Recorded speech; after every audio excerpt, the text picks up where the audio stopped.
Now let us continue the point. Thus, the very nature of the foreign rule resulted in the nationalistic sentiment rising among the Indians and produced conditions conducive for the rise of growth of the powerful national movement. So, from the very beginning of the British rule,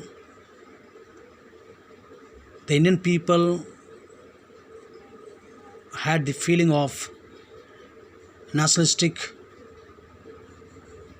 and they wanted to produce the national movement among the Indian people, which could help or which could create a powerful national movement. The second half of the 19th century witnessed the emergence of the national political consciousness and the strong feeling of nationalism. There are many factors which contributed to growth of nationalism in India. These include the following. So there are many reasons which supported or helped to grow up the nationalism or the national feeling of the Indian people in India. So let us see some of the factors which really boosted the Indian people to die for the nation, to do something good for the nation, or they decided to lead the national movement or to continue the national movement for the freedom of the country.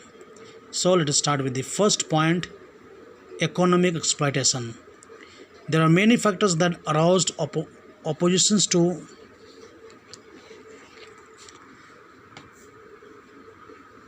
British rule.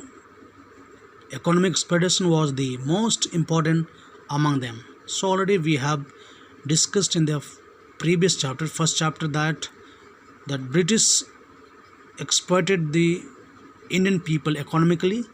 That means British took all the economical resources from the country, and that's why the country suffered a lot day by day economical crisis, and we could say the economically Indian people became more poorer within their country.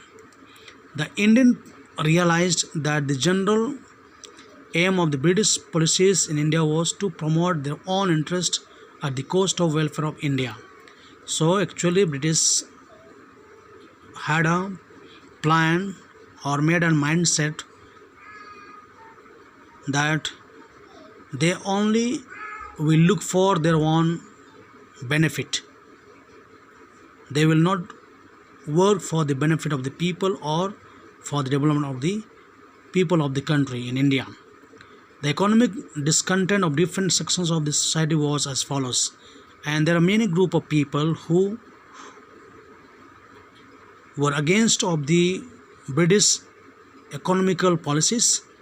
And let us first start with the peasants. Peasants means the farmers. They were the main victims of British colonial policies. So the farmers were the main, we'd call the sufferer of this British colonial policies. The government took away a large part of their produce in the form of land revenue and the taxes. So here we could see that the British government took a large part of their produce, and then even the British used to take a huge amount of land taxes, land revenues, and also the other taxes. These exorbitant taxes led to the peasants into the clutches of landlords and money lenders. So these all unnecessary taxes that burdened the peasants, and in order to pay these all taxes, many peasants, they used to take the loans from the landlords and the money lenders, and this way we could see that they became these all peasants, they became the victim of all the British policies and the systems. So next one we have the artisans and the craftsmen.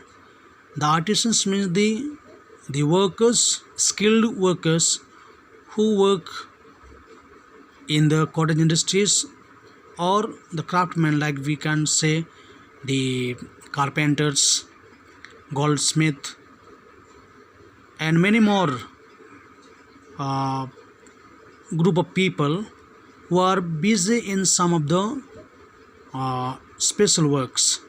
So they also had lot of problem because of the British. The British economic policies were against the interest of the Indian trade and industry. So the even the British targeted the Indian trade and industry. That means in the trade area, the British itself decided how much money has to be, or the revenue has to be taken from the Indian business class as a tax, and also the Indian industrialists who are running their industries in India, they were all closed, or they were wrongly captured by the British. And then this way we could say the Indian industrialists, they suffered a lot because they could not compete the British product, and due to lack of raw materials, because all the raw materials were taken to England, so the Indian industrialists were lacking the raw materials to manufacture the goods in their industries. So even the prices of the goods in the market, that all are interfered by the British. So British used to fix the rate of the goods in the market, and these all things are done by British in order to get more benefit economically. The English East India Company used its political power to destroy the Indian handicrafts and the industries. Handicrafts means it is the goods which are handmade, which are made by the hands. Okay, like we can say baskets, and then the khadi clothes, and also many more handmade goods were made by the Indian artisans. And now these all things were hampered, these all things were destroyed. India became a source of raw materials for the industries of Britain and a market for its finished product. This policy crippled the artisans and the craftsmen, as they were devoid of their source of livelihood. So this way, these all artisans and the craftsmen, they were now facing lot of problems economically. That means they are there, since their cotton industries were destroyed, they lost the source of earning money. So they were now struggling for their livelihood. Next we have the working classes. The growth of modern industries led to the birth of new social classes in India.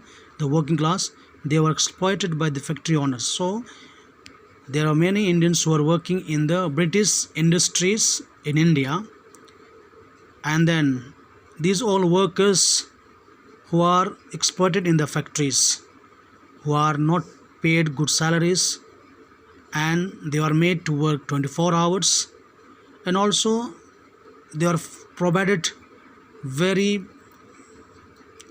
critical they were provided very less facilities, and their working conditions were very bad. So who are generally Englishmen, and the owner of these all factories were the Englishmen. Although they formed a small sections of the population, they represented a new social outlook. Their outlook and the interests were very broad, covering whole of India. Though their factories were located in cities, all these factories made their political thinkings for more significant than their numerical strength.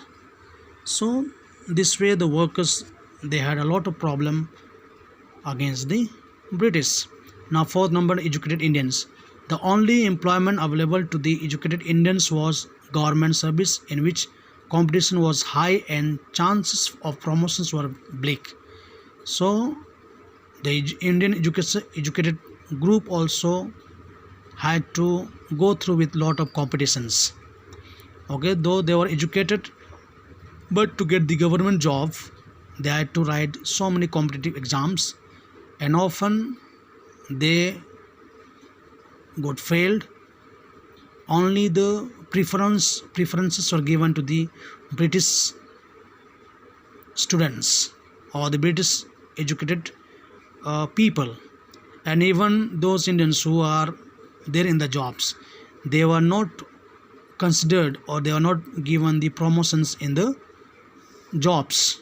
And these all were wrongly distributed. These all promotions and so on were wrongly done. They had hoped the British capitalism would help to develop Indians' productive process as it had done for Britain. And what was the thought of the Indian educated people, that since the British is here in India, they will develop the country by providing lot of facilities. Instead, they found that the British policies were keeping Indian economically backward, but they could see that the British is wrongly misusing the resources in India, and that's why economically India is becoming more backward. Thus, all sections of the society felt that their economic salvation lay in freeing themselves from the British. So ultimately, now all the sections in India, they thought of freeing or fighting for the freedom of the nations. So to achieve this objective, the Indian people had to come together on the national platform.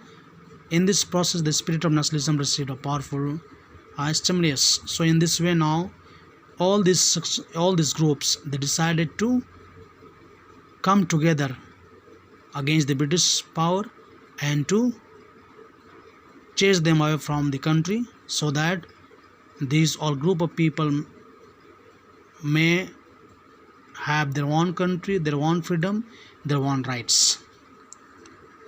Thanks.